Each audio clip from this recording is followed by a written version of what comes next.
Hi, Michael. Welcome to the show. Hi, Leah. How are you today? I'm great. I'm so glad that you're here. You're the first in our series of divination readings, etc. And I'm excited to talk to you because you and I have a history as far as you doing readings for me, and I trust your input. So thanks for being here. Well, thank you. Trust is probably the highest compliment I can receive. So I've been very fortunate that way. Oh, that's nice. Well, Michael, so you've been doing Vedic astrology for a very long time. Tell me in a quick synopsis what it is and then what drew you to this particular kind of work. Well, one thing that I say when I get this question, I don't know if I was in high school or college, I heard one person ask another person, "What's your sign?" And right in that instant, I got very curious and I had the sense that there was some truth to it, something essentially honest, about it. And I learned back when I was, I guess, maybe a sophomore in college, I learned how to cast charts, what the computer does for us now, but I learned manually how to cast charts. I had my first astrology reading at Woodstock, 1969. And just from there, I always had a strong interest. Although I would buy astrology books, and even though I knew how to cast charts, I didn't really know how to interpret the chart. And in the course of just day-to-day life, having a career, raising kids, over a couple decades, astrology was always a strong interest, but it wasn't something that I pursued actively until my kids were old enough to be out of the house. And it just sort of hit me like, this is something I've always wanted to do. I want to study astrology seriously. And so I happened to have changed jobs right around that time and moved to a new town and discovered in that town, in that very town, a teacher of Vedic astrology. This was one of those cases of, where you think you have moved for a certain reason, or you think you've been put in a certain place for a certain reason, and then you discover, wow, there's an additional factor here. There's something really special going on. So and this goes back about 20 years, I began to study seriously with this one particular teacher and tutor. And she sort of got me started, and the rest just carried itself along. I got connected with what is called a gurukulam, a place of Indian teaching and learning in Pennsylvania. And I've spent a lot of time there over the last 18 years. Attended many, many courses there, and began to also teach there as well. So I would say that my feeling about astrology is that it has explained my life to me better than anything else, better than any philosophy or psychology or sociology, anything like that. And when I do readings, I have the same attitude that there's some essential truth about the person and their life that gets revealed through the energy of the planets and their placement in the chart. So this is saying a lot coming from you because you have a background in psychology, correct? Yes, I do. I was an addiction specialist. I worked with people that were mentally ill and also addicted. I did that for quite a number of years. And overlapping with that was when I was studying astrology more and more seriously. So the the two kind of happened at the same time. And I should probably also mention at this point that I've written a book about seeing addiction in the Vedic astrology chart, and that book should be published within the next month or 6 weeks. We should have it out. Oh, that's exciting. Yeah. So you're talking about astrology in general. Now, what you focus on is Vedic astrology. So Yes. tell us, what is the difference between Vedic astrology and Western astrology, or Yeah, I don't even Western. know what the term is. Well, the biggest difference between the two systems is that Vedic astrology incorporates into itself, it factors in something called precession of the equinoxes, which is the fact that the Earth wobbles ever so slightly on its axis. The Earth spins on its axis at a certain rate. Western astrology has never taken into account the fact that a bit of a wobble slows that spin down ever so slightly, and that spin causes the Earth's relationship to the fixed stars, the stars that don't move, at least not in anyone's lifetime. They take thousands of years to move ever so slightly. So they're more or less considered fixed. The Earth's relationship to the fixed stars does change ever so slightly over the decades and centuries as the result of this particular wobble of the Earth on its axis. Vedic astrology has always taken that wobble into account. For that reason, over the centuries, the calculation of the placement of planets in the zodiac has gotten just gradually a little bit behind the calculation that you would get in Western astrology. So we're at the point right now where we are about 23, 24 degrees behind what Western astrology would calculate. Western astrology would say, for example, that the first day of spring, the vernal equinox, is when the sun enters the sign of Aries. An astronomer and a Vedic astrologer would tell you, no, the sun is not in Aries yet on the first day of spring anymore. It's still at only about 7 degrees of Pisces. It's a little bit slower. So when I do a Vedic astrology reading, people are surprised sometimes to hear that they don't have a sun in Taurus, the sun is still in Aries, or the moon is not in Sagittarius, the moon is back in Scorpio. And I have to explain to them, the reason for this. What Vedic astrology has on its side, has going for it, is the fact that astronomy will sort of verify the placement that we use in Vedic astrology. So we are astronomically correct. I see. Well, isn't there's a connection or a link to, I don't want to missay this, the Indian tradition, Hinduism, Eastern philosophy, is that also true? Yes, Vedic astrology does come out of India. Okay. With, over the years, certain influences from the cultures that invaded India, which were Greek and Arabic. They brought some of their system of astrology to India. But basically the system is Indian. And what we are taught is that with a lot of Indian wisdom, what is called the Vedas, Vedanta, things like the Bhagavad Gita, the Mahabharata, these works were not conceived or written in a way that you or I would sit down and write an article or a book. They were cognized.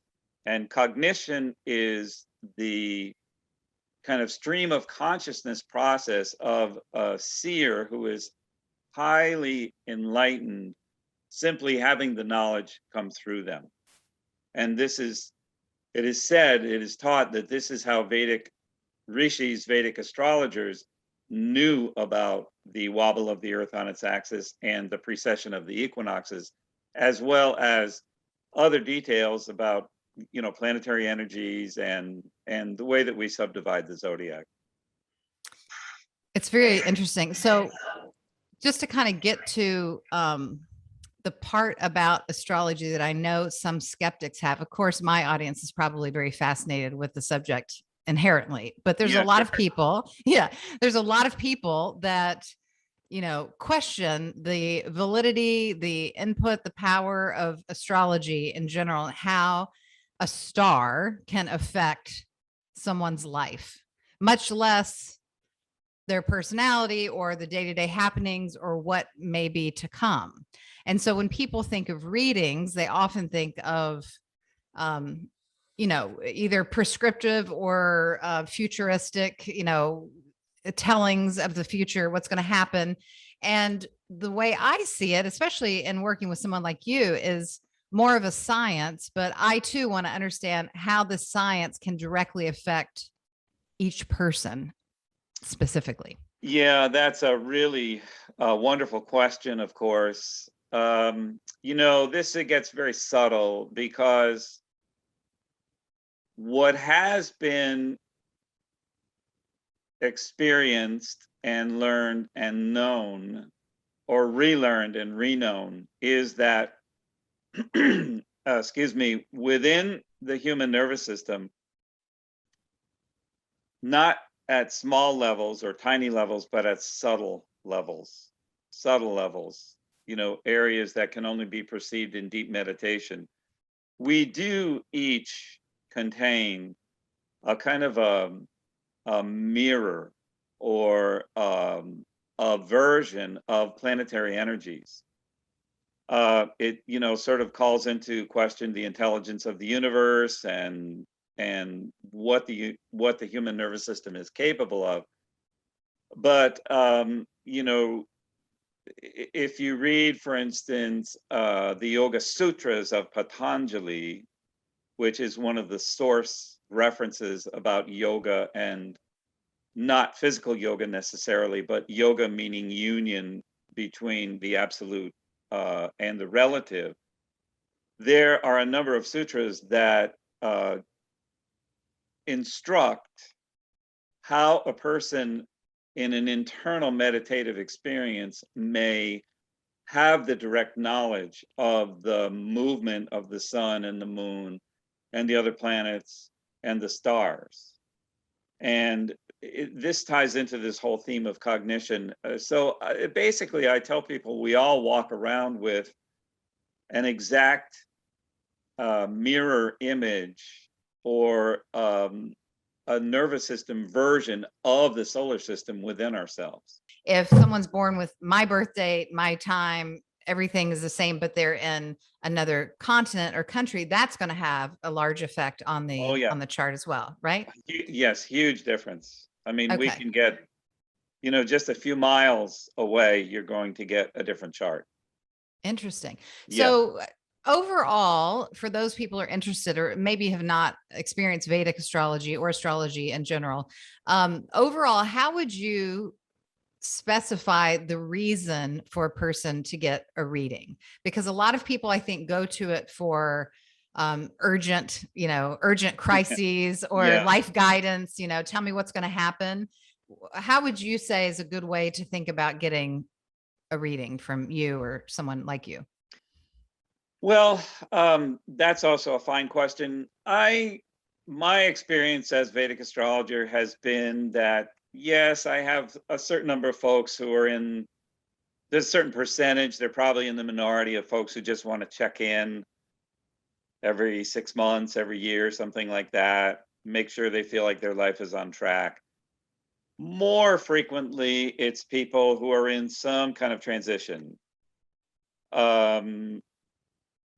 Whatever that transition may be, have they met someone and are thinking, gee, is my chart indicating that this is a good time to meet a good candidate for me to get married to or to enter into a serious relationship with that person? On the flip side, we could have someone who is wondering if they're heading for divorce or separation. There's a problem in the relationship. People wanting to know about career. Am I in the right career? Not getting along with the boss. I'm starting to wonder if I need to go out and start my own business. I get, all sorts of questions, health questions. I think one of the best uses of astrology is if we feel like we're in a sort of a pattern where we tend to be stuck. And how much longer am I going to be in this stuck pattern? When do things start to shift a little bit? How can I contribute to that shift? How can I work with the current energies in such a way that I'm not feeling like I'm tripping over myself? How can I work with current energies, maybe in anticipation of what might be coming up? So all those questions that you just brought up, those are, everyday questions that most people have. When is this going to happen? Why is this happening? What can I expect? And um, you can see that in the chart, but you can't see those things specifically. You see the timing of the influence of positivity or negativity in the chart. Or can you describe to us what it looks like to you when you're looking at someone's chart for health or for a relationship? Sure. Well, there are two aspects to every chart. One is static. In other words, the static is the the photograph of the sky, the snapshot of the sky at the moment that you're born. That never changes throughout your life. But because we're always growing, learning, evolving, and changing in any number of ways, Vedic astrology, like Western astrology, has systems in place to show how things change and evolve. How do you evolve from a single person to a married person? How do you evolve from a person with no children to somebody who gives birth to a child? How do you evolve from someone who's in one career to another career? We have planetary periods for one. This is one of the systems that we have. In Vedic astrology, there are 9 different what are called grahas or planets. We don't use the outer planets, Uranus, Neptune, or Pluto, but we do use the lunar nodes, the what are called in Western astrology the head of the dragon and the tail of the dragon, in addition to the other 7 planets, including sun and moon. And at any given time in a person's life, from birth until death, they are always under the influence of a set of planetary energies. So a person at one point in their life might be in a moon period. At another point in their life, they might be in a period of Mars. At another period, they might be in a period of Jupiter. And it's going to depend on the placement of those planets in the chart and the influences those planets receive in the chart to begin to interpret, well, how is the planet Jupiter going to behave? If, for instance, Jupiter is the planet that rules the house of marriage, let's just say in a chart, somebody is entering a Jupiter period and Jupiter happens to rule the house of marriage, then given that factor and maybe several other factors, hopefully lining up the right way, then we might predict for that person, yes, this is a likely time that you will meet somebody and have a romantic experience leading to marriage, because you are in a period of the planet that rules the house of marriage. If, on the other hand, let's say there is a house that more represents delays, obstacles, litigation, separation in relationship, if a person is entering that planetary period, and if they're married, then we might anticipate or be on the lookout for some strife or some trouble in relationship.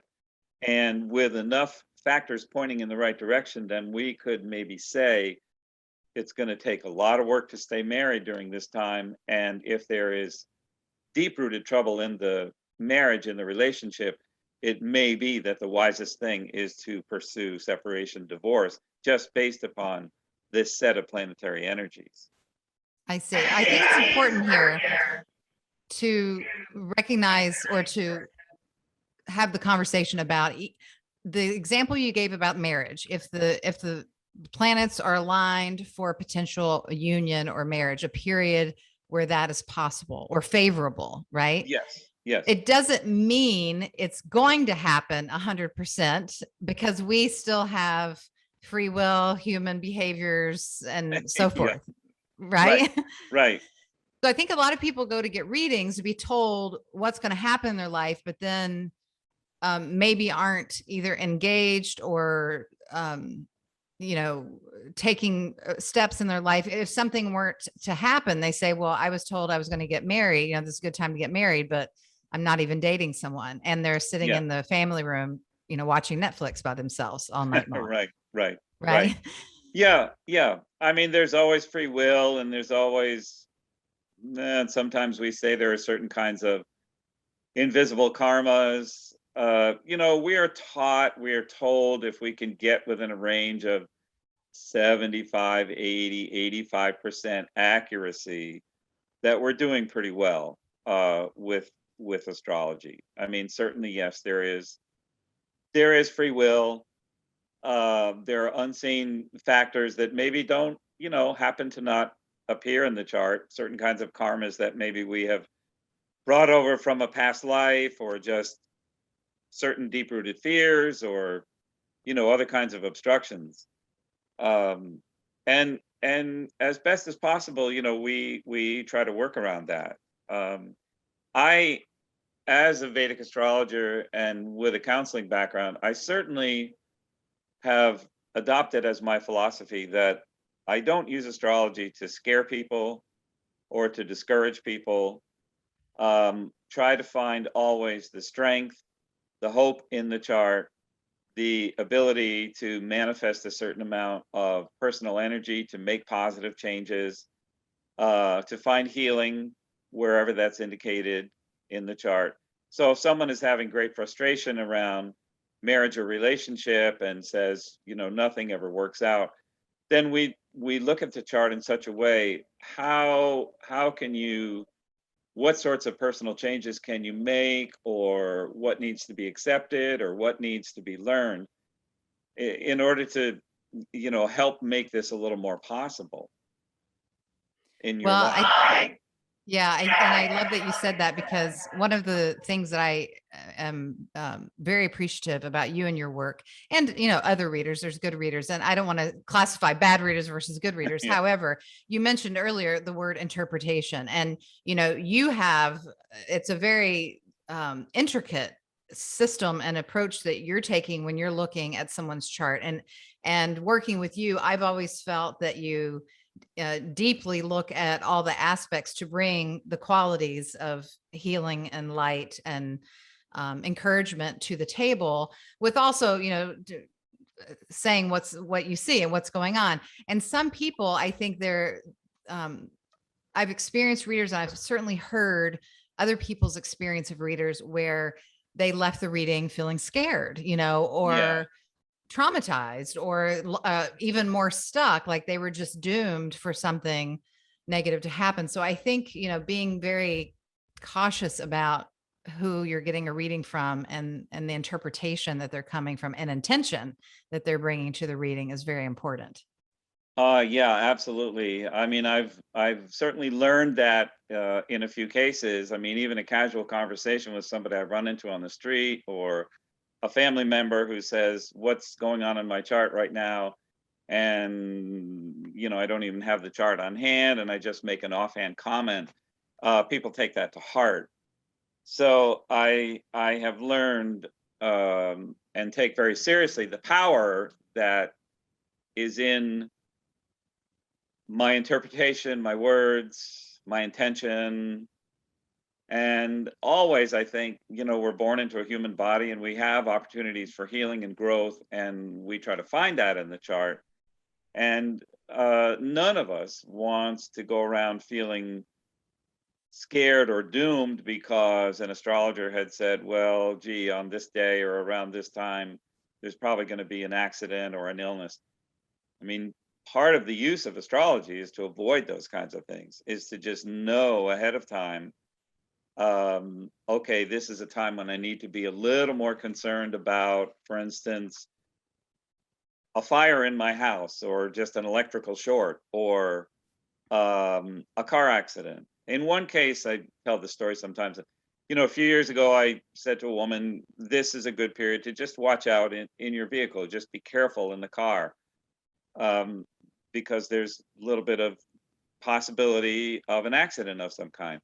So she was careful. She did drive extra carefully, obeyed the speed limits, stopped at every stop sign, that sort of thing.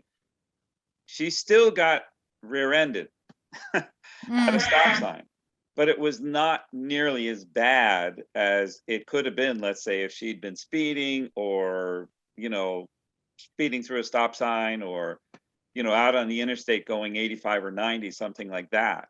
So the damage was kind of kept to a minimum, I guess, is what I'm saying. And I like to think that my warning to her And she said she took it seriously. I like to think that that sort of minimized the adversity that took place as you know, in this particular accident. Yeah, that's great. Well, I remember, I think it was the second time you and I've talked. I think we've spoken four times or so. Uh-huh. And I remember the second time, just kind of my own personal testimony, you told me that this was a great period for writing. And I'm going to be writing. You brought up the story about Ganesh and, you know, the scribes and all the different people that were in the chart associated with the plants. And I was like, I don't know what you're talking about because I'm not writing anything. Yeah. And then within that period that you suggested, not only did the book, my latest book publishing deal come through, but a second one came through. And I found myself for 4 months just writing like a maniac, you know? Yeah. And so that is, you know, an example of, Uh-huh. you know, just real clear, even though to me at the time, it didn't necessarily make sense. It was definitely supported energies and what was coming my way. Yeah. And it was very helpful. Yeah. Well, that's a, you know, it's a good use of an astrology reading. It's just like sort of riding a wave, you know, capturing the energy that is coming at you in a certain way. Mm. You know, there could be a period where I tell someone now's a good time to do some home repairs. And maybe the person puts it off and doesn't want to bother with it. And then, you know, the next thing they know, they've got a leaky faucet or they've got a loose floorboard or, you know, an electrical problem where we've said it's good to stay ahead of this. Just, you know, put some attention on the home and on the structure, and if there's work that needs to be done, do it, because otherwise there could be a consequence. Yeah. And so a naysayer may hear this information and say, well, why do you need to know? Because that's going to happen anyway. Or, you know, stay in the moment and be in the flow of what happens, or, you know, all these different things. But I think what I hear you saying is just kind of having the information to be of an assistance or a guide can prepare us to how we're going to spend our energy and just what to expect, right? Mm-hmm. Yeah, I would say that's the highest purpose. It's to capitalize on, let's say, a positive energy or a positive direction. I mean, I have certainly read for people who it was plain to see they were in the wrong career, and they knew it, you know, intuitively, and wanted a sense of what should I be moving into? What would make me happier and more fulfilled? I'm miserable at my job. You know, somebody who's, let's say, an engineer, and I get the sense from the chart, maybe you would rather be teaching, maybe you would rather be working with children, and they say, you know, down deep, I know that that's true, and I think I can, you know, go about making that change. I mean, that's one of the values of astrology, is just having a deeper sense of what our purpose is and what direction we might want to be taking. But yeah, so it's both. It's capitalizing on what may be a change in a positive direction, and also just knowing how to take care of ourselves and watch out for ourselves in our lives and stay healthy and stay happy and stay grounded. You know, at times I've told people, well, there's someone in your life that you need to be careful with, a friend who may not turn out to be that much of a friend. You know, that person may be trying to take advantage of you in some way. I So, think also, you know, what's helpful in addition to the planning and the, you know, kind of making your life better and being prepared is, I remember our first meeting, you shared with me some of the challenges that were in my, I guess you call it fixed chart or birth yeah, chart. yeah, uh-huh. And, you know, even though those challenges are difficult, it was kind of a confirmation of, you know, me getting out of the way and saying, instead of saying, why this, why this, why is this happening again? You know, as if something's necessarily just wrong with me or something I'm doing, to learn that however I may not like this particular aspect of my chart, this is one of my challenges, you know, Yeah, and it doesn't excuse choices that I make or, you know, my own behavior, but it does bring some understanding and clarity to, how things have been going for a certain person. Yeah, absolutely. I mean, very rare is the person who would say they've had no difficulty or adversity or upset in their lives. I mean, it seems to be part of the human condition. And astrology is simply here to, I think, guide us and maybe minimize as much as possible the difficulties that we might have to endure at a certain time, understand them better, know how long they might last, how to, avoid serious trouble if it can be avoided. At the same time, as we say, capitalizing on the strengths in the chart and what direction those indications seem to want to take us. Yeah. Well, before we go deeper into the charts themselves, I want to ask you a personal question, if you don't mind. Not at all. Okay, for people that are listening that may, be curious about learning and studying astrology on their own, you're a very, what I would call just a grounded, kind of normal person. you Like and you mentioned you're yeah, but you're a family man. You live in yeah, the Northeast. You're educated. You studied psychology. You've had kind of a traditional background and history and upbringing with this interest in astrology. My yes. question is, did your family and friends think you were crazy to abandon a traditional career to go towards something like astrology? Well, that's an interesting question. That's an excellent question. What happened to me, what started to happen to me before I began to, I mean, I had, I have a pretty open-minded family. I have to say that. I have a family that, when meditation got popular in the 70s, um, I had already learned to meditate, and the rest of the family sort of joined in, the rest of my brothers and sisters, parents. So there was an open-mindedness there. And what started to happen somewhere along the way, this is going back 20, 25 years, people knew that I was interested in astrology. I didn't really have much knowledge of it yet, but I had family members saying, what's going on right now, Michael, in the world, that this is happening and that's happening? What do you think about the astrology of this? And I didn't really have a good answer at that point. I wasn't studying it as seriously then. So at least in my family, there was a general level of acceptance. And being the father of two daughters, they consult me pretty frequently about their charts, and my brothers and sisters, that kind of thing. Everybody wants to know, what's going on in my chart, what can I expect, that kind of thing. So I would say, though, my last formal job in addiction treatment, when I began to, because I worked in a rather conservative environment, when I told people I was leaving and pursuing a full-time career in astrology, there was a set of mixed reactions. Some people were positive, some people were pretty skeptical.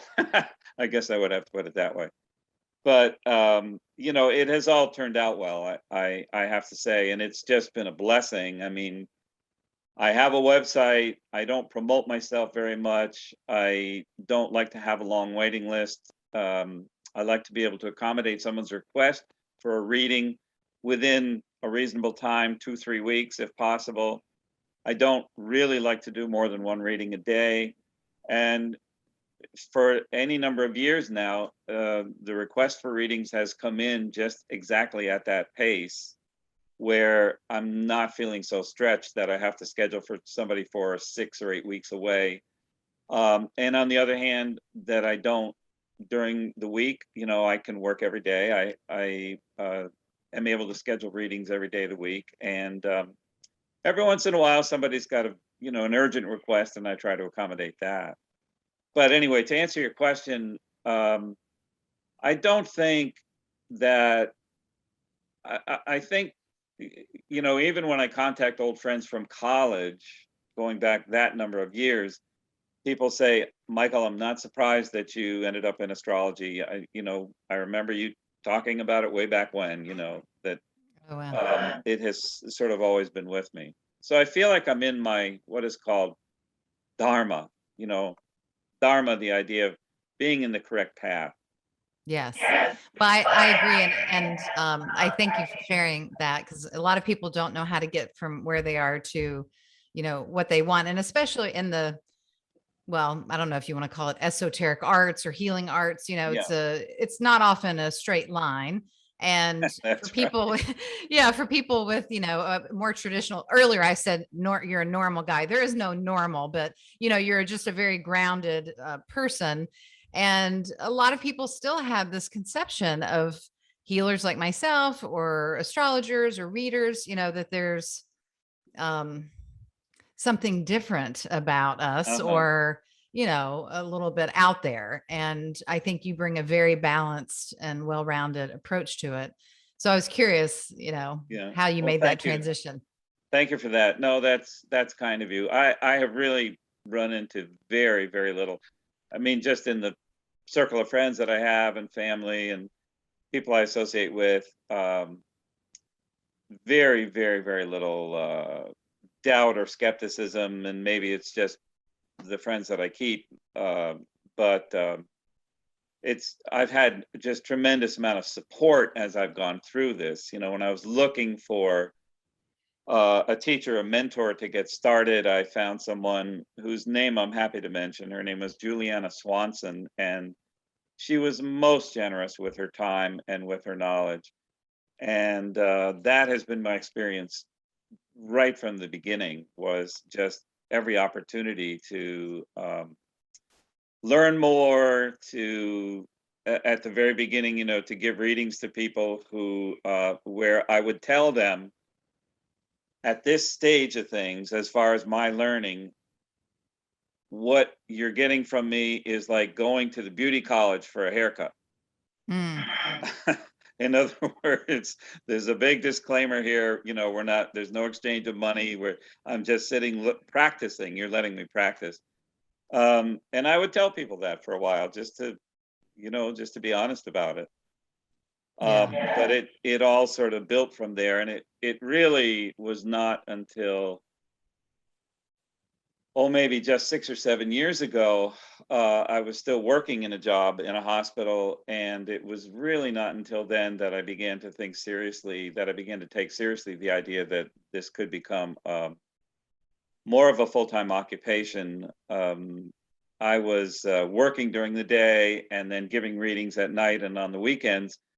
And so basically working 40 hours a week, and then another 12, 14, 16 hours working on reading, studying the chart, giving the reading, that kind of thing. And my evenings and my weekends were being eaten up, so I was sort of pushed to have to make a choice. Yeah. Well, we're glad you did. I'm glad you Well, did. thank you, Leah. Now, in your readings, and you said some people come to you for kind of a brush up, or a projected time period. You tend to kind of focus on, is it the 6 months out from now? Is that right? Or I mean, what it? 6 months is a good interval. I mean, I certainly have people who want to contact me with more frequency. They may be at a stressful or difficult time in their life, change of job, divorce, marriage, whether or not to start a family, all those kinds of things. I have people who feel the need to contact me with more frequency. I have other people that I might not hear from for years. Mm, And I'll sometimes wonder, gosh, I wonder whatever happened to that person, and then hear from them, within a year or two. And in a few cases, it may be 6, 7, 8 years between readings. oh, wow. Yeah, and it's interesting to catch up with them and find out, what has happened in the meantime, and if some of the predictions I made, how they turned out. Did they turn out to be accurate or not? I'm always interested to learn that. But for someone just, let's say, living a day-to-day life, working, dealing with all the stress that we have in our lives and in the world, a 6 month interval is probably a really healthy interval, as far as just checking back in and making sure there's nothing adverse that we want to watch out for, or not missing a good opportunity for something, a promotion, or moving to a new town or something. Right. Well, I think you and I spoke a few months ago, but do you have my chart pulled up on your thing? Let's see. I'm wondering if just for a couple of minutes you could act like the audience isn't listening, just so they can have a wall, be like a wallflower to hear what it would be like for you to be talking to someone about their chart. And you can say anything personal unless it's super personal. And just use mine as an example, maybe. Are you willing to do that? Yes, I'm gonna need to get I apologize for this. That's okay. Do you mind sharing your date and time and place of birth again? Sure. It's only because I'm on my laptop, and I have you stored on the desktop, but not on the laptop. Oh, I see. It's June 6, 1972. And the time is 6:39 p.m. Okay, so that is 1839. And where were you Do you need born? the location? Owensboro, Kentucky. Oh, that's right. Owensboro. Yeah, okay.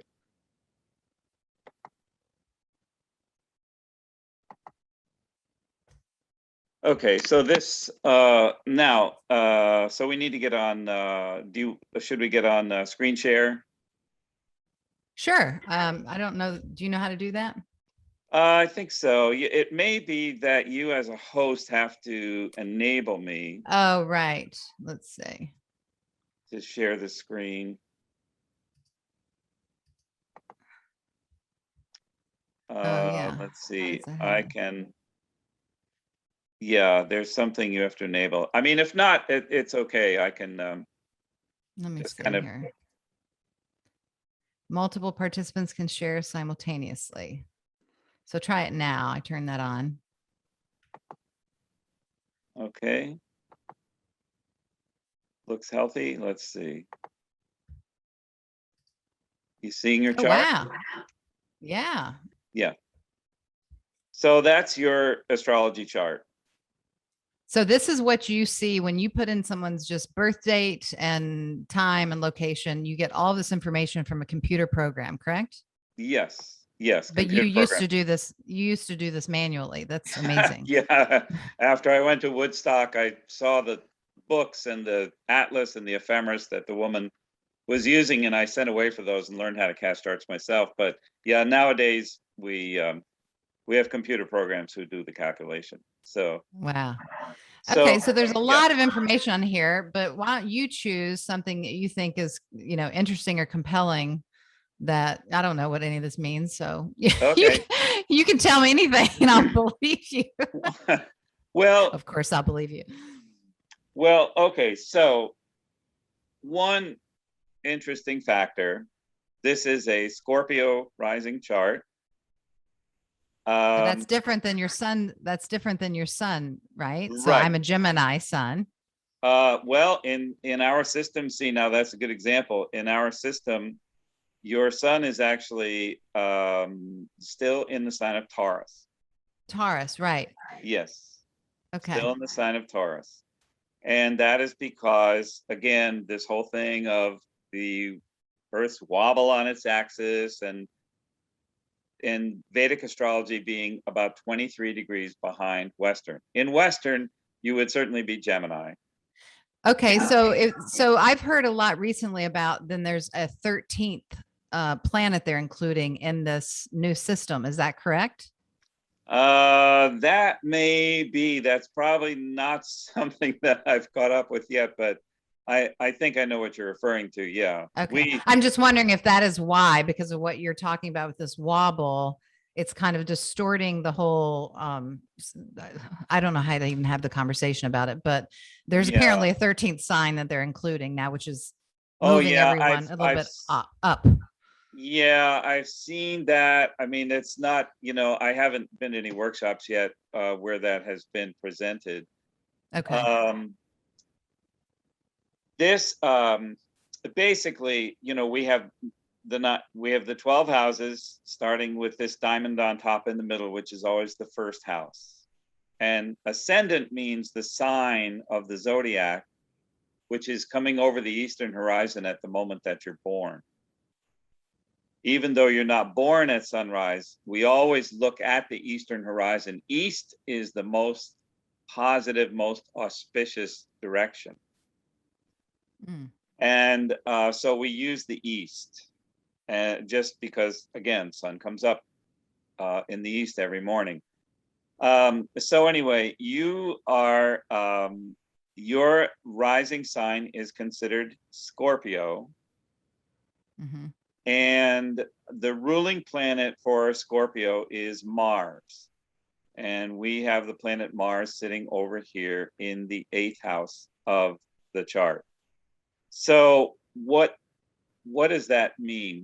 That's one of the first things we'll think about. I mean, you have obviously a placement of sun and moon and, Mercury, Saturn, Venus, Jupiter, Rahu, the north node of the moon, Ketu, the south node. But we're going to think a little bit about what it means when we put Mars over in the 8th house of the chart. Now, the 8th house of the chart is generally a house that we associate with mystery and a little bit the occult.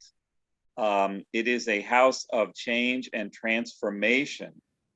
So we might, before we get very deep into the reading, we might look at this chart and say, well, this is somebody who probably has an interest in psychology, in psychological transformation, in changes that either she, as the owner of the chart, or other people can go through.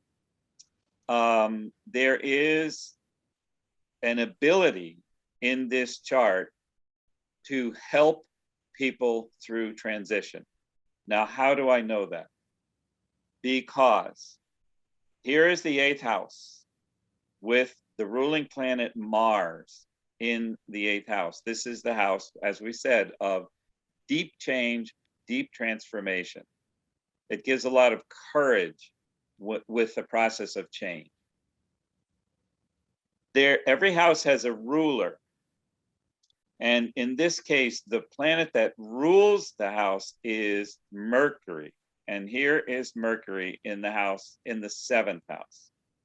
Now, the 7th house is the house of all others, including spouse and marriage partner, but it's other people in general.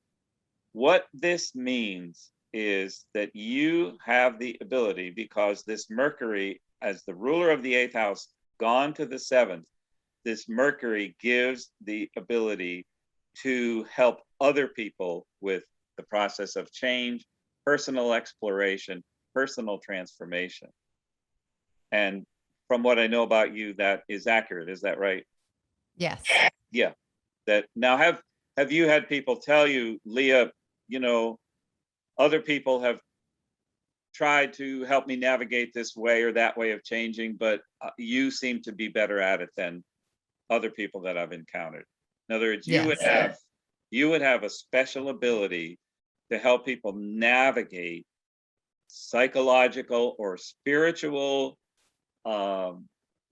reckoning, getting to deeper issues in a person's life, because that's what the 8th house is.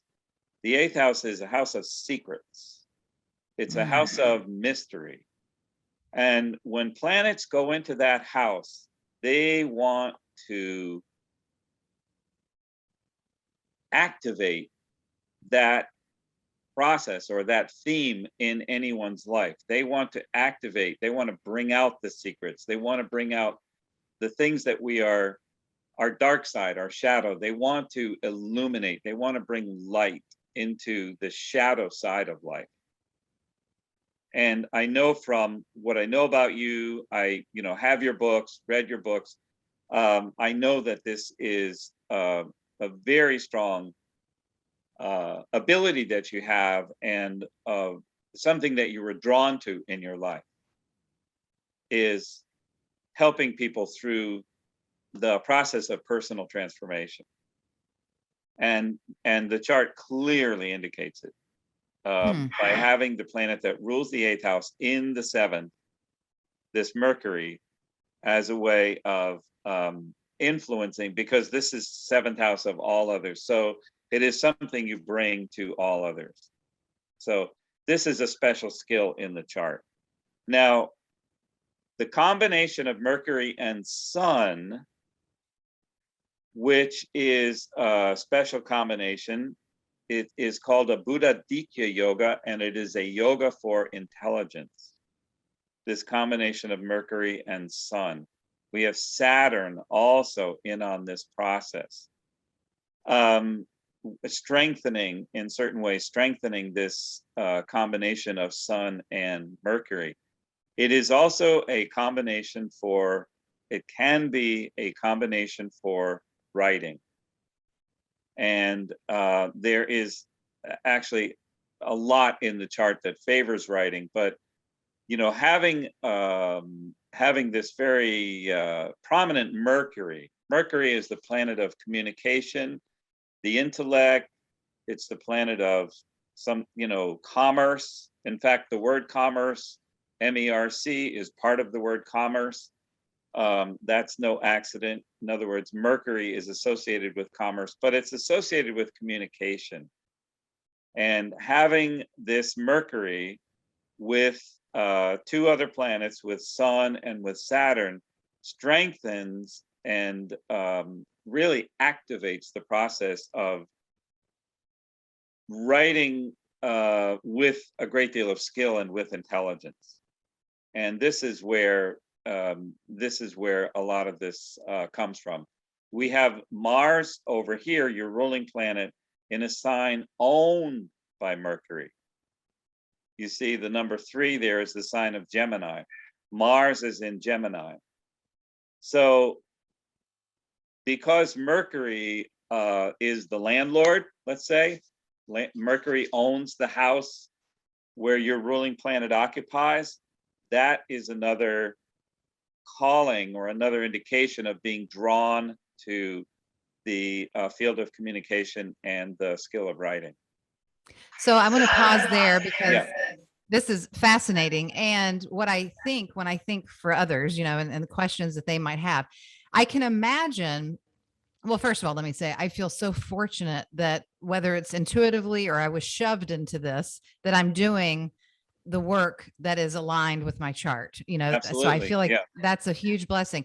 But for someone, if this were my chart and I felt trapped in a job, you know, at an office job in a bank, for example. Okay. Because I have a family and I need health insurance, and you know, I feel fearful or scared. How does a person find their way to, you know what I'm saying? Like, how do they, fulfill the projection of their destiny or their chart or their cosmic makeup to satisfaction when they are living in the society that tells them they have to do it another way? Yeah, now see, that's an excellent question, and I'm really enjoying this interview, this conversation today. You know, I guess I would say if first of all, someone comes to me and says, you know, I'm working in a bank and get up every morning, go to this bank, you know, help people with their loans, or I'm a bank teller, or, you know, I'm the manager of the local branch, whatever. If they say to me, I'm fine in that role, I'm okay, I'm doing well, I'm making money, supporting my family, then I'm gonna say, you know, that sounds good to me. I can see you comfortable and succeeding in that role, and we'll find the ways in the chart to show that you're in banking and you're in finance, and that there are any number of maybe opportunities for promotion. Chances are, if the person seeks me out for an astrology reading, they're not coming to me because everything is smooth and they're happy and content in the bank job. You know, chances are, not always, but there's a pretty good possibility that they're going to approach me, seek me out, because there is some tension, there's some frustration. Mm-hmm. And I would probably, which I've done in any number of readings, you know, when people have come to me and said, I just don't know, you know, every morning I'm getting up and going to this job and I'm more and more miserable, and I'm making the people around me miserable and not getting along with the boss. And I'm wondering what my chart shows. And so I'm probably not going to say, well, quit that bank job tomorrow and go home and start writing a book, or, you know, get yourself a website and begin to promote yourself as someone who is, has healing ability and has the ability to promote, to help people navigate personal transformation. I think I would look at the chart and say, and first understand, if what I'm seeing in the chart is something the person agrees with. I might say to them, you know, there's something in your chart that indicates networking, that indicates an interest in psychology or deep spirituality or personal transformation, working with other people, maybe teaching or guiding or counseling. You have a very pronounced Jupiter. In Sanskrit, of course, the word for Jupiter is guru, and this is the case in your chart, Leah. You have a very strong, very pronounced planet Jupiter, which influences the house of career. And Jupiter is always a guide and a counselor. In mythology, ancient Indian mythology, Jupiter was a priest, a counselor. And so I think I would say to that person, you know, there's something in this chart that indicates a desire to work with people, not just to work with them and sort of confirm what they're doing, but help them navigate maybe the real mysterious, more mysterious process of personal change, of uncovering, let's say, secrets about themselves or their life or their past, and maybe freeing themselves, becoming a little easier with, you know, the internal turmoil that can come if someone has been, let's say, the victim of trauma or, you know, other kinds of adverse experience. I might say, you know, the chart has that ability.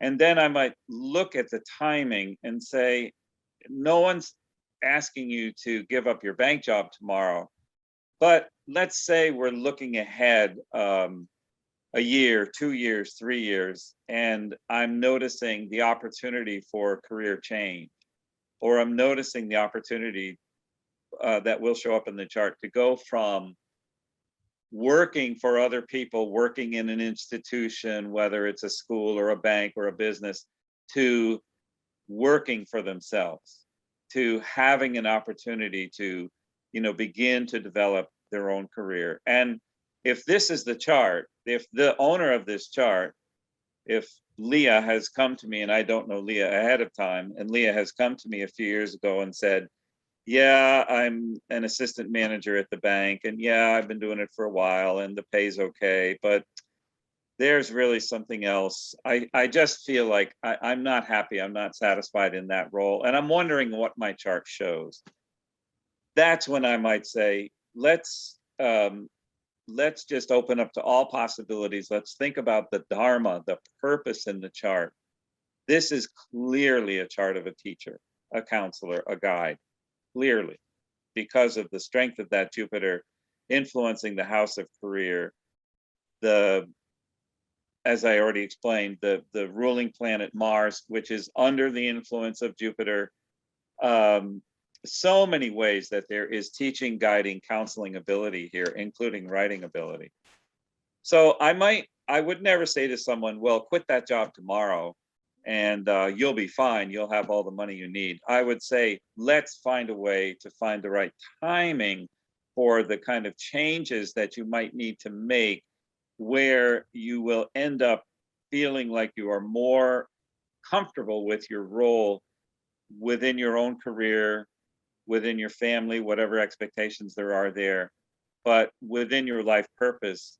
And be assured that there will be sufficient financial support for you as you move into, becoming more of a counselor, a guide, a writer, a spiritual guru in kind of a way. That's so gracious of you. And again, why I love your readings, because that counselor in you is Yeah. is very present, but with empathy and grace and compassion, because I know that it must, and not just for, I'm not fully aligned, I'm sure, with everything I'm supposed to be doing, but the frustration that so many people feel when they feel out of alignment with something, like you said, Yeah. they feel uncomfortable and it doesn't work anymore for them. I mean, I get tons of clients that have that feeling, and I often am recommending, why don't we take a look at your chart? Why don't Yeah. you get this done, because it can really bring some light to those feelings that you can't articulate right now, right?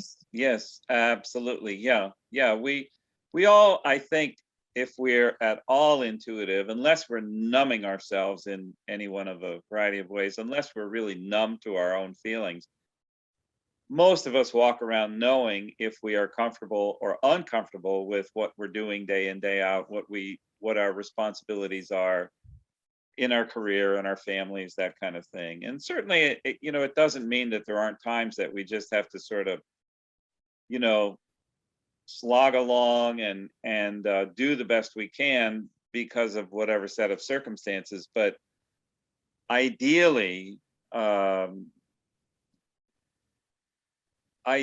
person, in most cases, a person who knows that there is some sort of a change that's bubbling up under the surface, maybe it means that it's time for them to go to school, or to go back to school, or to get some training that will set them up for what they really want to be doing in their life. Yeah. I've had that happen quite a few times, where, okay, I hear what you're saying. I hear that you're not comfortable as an engineer, or you're not comfortable driving a truck. Okay, fine. Here's what the chart shows the capability of, but you're going to first, need to get serious about enrolling in school somewhere, so that you get the training that qualifies you to move on to this, To make the change. career. Yeah, absolutely. Yeah. So we base it in practicality. Right. And it's interesting you use the word comfort. And I say this often, when I'm being interviewed and so forth, like about the writing. And you mentioned here about the strength of writing in my chart. I do not like writing. I don't feel Yeah. like a writer. I feel, I'd rather be on camera or talking or speaking or teaching. But I do feel the support of writing in me, Mhm. and when I sit down to do it, although I resist it because of personal, reasons and so forth, I Sure. do feel the support of it. And therefore I do it, Absolutely. Yes. but I don't even feel like a writer, so it's, we have to, I don't know, I guess it's a whole other topic about, when we're in alignment or in comfort, sometimes comfort is also a little uncomfortable, when we, Yeah, exactly. it's Exactly. Yeah. there's a Well, struggle there. yeah, you see, this doesn't show up on the screen. This is something that we memorize, and it's, the astrology program will tell us if we haven't memorized it, but there are subdivisions of each of these signs. So here, this house, every house is 30 degrees, but we have a certain placement. This is your ascendant degree at 5 degrees 31 minutes. Well, that ascendant degree is in a zone which starts at 3 degrees 20 and ends at 1640. So I happen to know what the significations are of that zone between 320 and 1640. And we don't, need to go into that necessarily right now. But what I want to point out is that there is a zone in the sign of Taurus, which is this sign here, which is between 10 and 2320. And we have Saturn and Sun in that particular zone, between 10 and 2320 of the sign of Taurus. Now, that particular zone is known to be a highly creative, artistic zone. And that area, it is called Rohini. In mythology, Rohini was someone who was skilled in various forms of creativity, language, dance, music, all those kinds of things. This area of the sign of Taurus tends to be an area where planets located there, their abilities really proliferate. They expand, they improve, they create. You know, the mythology is kind of around planting seeds that will grow. So this is where some of the writing ability will come from, is this sun and this planet Saturn. And the fact that Sun and Saturn don't get along with each other too well might mean that you don't necessarily enjoy the day-to-day process of writing, but there is some personal compulsion or some just personal drive or ability to know how to, you know, put your ideas on paper and convey those ideas and concepts, and then get them written and get them published. That's so amazing. You are so full of information. It is truly a science. Yeah, we certainly were taught it as a science. I mean, there's a lot of math involved, but there's a lot of mythology, and, you know, combining all of that and just knowing how planets will behave in certain places in the zodiac. I mean, all of this just tends to run together. Well, you know, I don't know if it's, oh, sorry, go ahead. No, I was just going to say, I mean, it's, I think if somebody had, even while I was still in college, if someone had said to me, if there were any career of all the possible careers that you would want for yourself, what would it be? I think if I had taken the time and truly went deep within myself and thought, what would I really love to be able to do more than anything else, it would have been astrology. So, you know, it's all born out of curiosity. I guess that's the thing. Right. You know, what is it that goes into a person's life? And everyone's life is so rich and so crowded and so eventful, and so many things can happen. But astrology is a way of sort of pulling out the essential energies and knowing, getting a sense of where an individual might be headed, and where they will be happiest, I guess, is the other way of looking at it. In this chart that you pulled up for us here, is it possible, just as an example, one example, to speak to that future, like something to expect? I don't know where that is here, but I think what you've spoken to so far is kind of about the inherent qualities of me and my birth chart. Can you just give someone an example of where you see something either forthcoming or an energy placement that might be of interest? Okay, so I mean, that's a great question. There's a way to look at this. Since the beginning, since September of 2020, you have been in a major period of moon sub-period of Jupiter. Oh, I see. And that changes at the beginning of January next year, when we move into a sub-period of Saturn. The planet Saturn becomes a little more of a focus. And what might happen during that time? Well, Saturn, the planet Saturn, we take into account the houses that it rules, and we take into account where the planet sits. Now, as I mentioned, Saturn is in a highly creative zone of the zodiac between 10 and 2320 of Taurus, Saturn happens to rule the third house of writing. So we wonder if there might not be even more writing coming up during the Saturn period, because Saturn is a slow planet.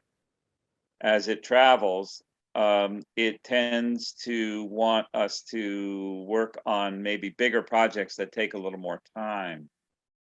Which I have one planned. Oh, you do or you don't? I do, but it's not a book. Okay. So there would be a project, perhaps a presentational or workshop kind of project, something like that. It's more of a creative endeavor, like a screenplay. Oh, a screenplay. Great. Okay. That works perfectly. This house, you see, this number 10 is the sign of Capricorn. Saturn owns that house. Saturn also owns this house, which is the fourth house of the chart, the sign of Aquarius. So it owns both houses. We also have to pay attention to where Saturn is traveling by transit, and in other words, where it is in the sky at the moment. And it is transiting here, back in this third house. So it seems to me, yes, any sort of extended, longer, slower creative process would be strongly indicated right now. Would be, very much, very much favored at this time. The thing about Saturn is that it likes to be specific. It loves big projects and projects that take a while and take a lot of responsibility and diligence, but it's not scattered. Saturn doesn't go for it if you were to say, well, I have possibility of working on this screenplay with this person, but this other person and I are probably going to do, we're just going to write a self-help book. And then I've got this other project that I'm thinking about for myself that's going to involve traveling and speaking. And then I've got this other one, I'm preparing a workshop. Saturn will want to narrow that down. I see. Saturn will say, okay, let's be practical. Saturn is interested in what sustains over the long term, because Saturn rules time. And so the planet Saturn, coming into this planet Saturn, it looks pretty clearly to me like it will involve some sort of creative endeavor that may take a while. We notice that Saturn rules the third house, that is the house of the hands, and therefore the house of writing. You are in a moon major period, but Saturn is sitting over here 3 houses from the moon. That just further emphasizes the whole process of, creative writing or creative planning. So you're working on a screenplay, it sounds like, or this is what you're building up to. Yes. Yes. That's great. I haven't started it yet. I'm conceptualizing it, and I'm trying to, put some loose ends, tie some loose ends up so that they're not in my brain space, so I can focus on doing this. Yeah. Yeah. It's so fascinating, it's, Michael. Yeah, it's in a very appropriate time for that. Entirely appropriate to be, considering that. Is this something that would involve any teamwork? Would you be bringing other people into it to help you? Eventually, producers and probably other writers and visionaries and editors and yeah. I mean, it's the sort of thing, again, because this Saturn period will run 19 months from January of 2022 to August of 2023. It certainly lets you stretch out and conceptualize the process, and then get some assistance, get some help, people advocating for you. Why do we say that? Well, several reasons. This all takes place in the 7th house, and the 7th house is house of other people. So it will bring other people into the project. Mercury is ruler of the 11th house, which is the house of friends and groups and like-minded people. And here's Mercury with that Saturn, with the sun. Saturn happens to rule the 11th house from the moon, so and is transiting there. So there's every indication. And you see, the 11th house is also being the house of the masses and mass appeal. The 11th house is a good house to have activated when you're undergoing some kind of a project like this. So yeah, it looks for all the world like that would be the appropriate thing to be doing at this time. And that's awesome. Yeah, it'll take some work, it'll take some just kind of the lunch pail attitude, getting up in the morning and, instead of, well, I think I'll take a walk and, go for a swim, meet a friend for lunch, hang out for a few hours. Saturn is the kind of planet that says, if you're going to do this, you're going to be, sitting at the keyboard, 8 hours a day, kind of grinding it out. Saturn is going to ask you to take it seriously and work hard at it. Well, we know I love that. Yeah. Right. I need to get prepared. Yeah. Mike, are you still seeing new clients? Oh yeah.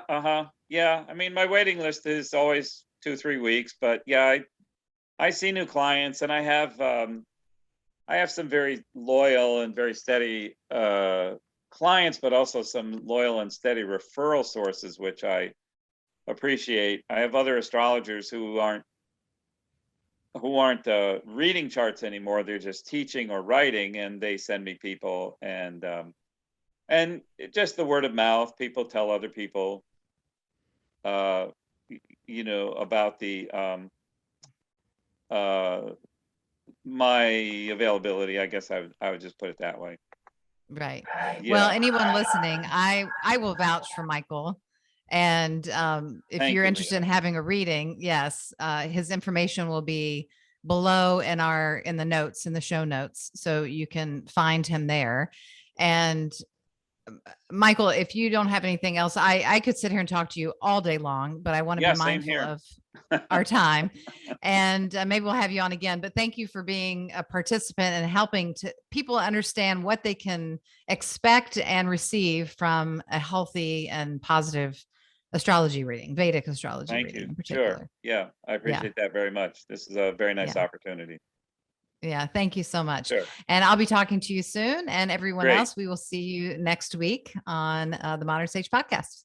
Thank you again, Leah. Thank you.